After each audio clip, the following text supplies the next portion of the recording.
ہم نے تمہاری طرف یہ کتاب نازل فرمائی ہے کہ جس میں تمہارے حصے کی نصیحت ہے۔ کیا تم عقل سے کام نہیں لیتے؟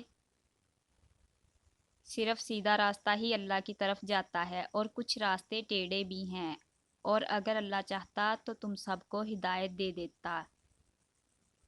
اے لوگو، اپنے رب کی بندگی اختیار کرو جس نے تمہیں اور تم سے پہلے کے لوگوں کو پیدا کیا تاکہ تم متقی بن جاؤ۔ انسان جن چیزوں کا مالک بنا پھرتا ہے اس کے اصل وارث ہم ہیں، اور قیامت کے دن ہر شخص ہمارے سامنے اکیلا ہی حاضر ہوگا۔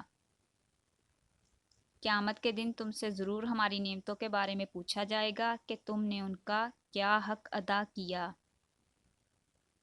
جو لوگ ایمان لائے اور جنہوں نے نیک عمل بھی کیے ان کے لیے نہ ختم ہونے والا اجر ہے۔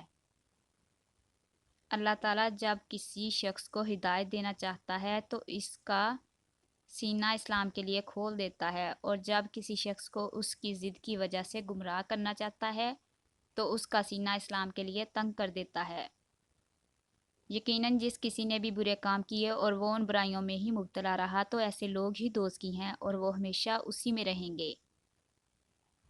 جن لوگوں نے کہا کہ ہمارا رب اللہ ہے پھر اس پر ڈٹ گئے تو ان پر نہ تو کوئی خوف ہے اور نہ ہی وہ کبھی غمگین ہوں گے۔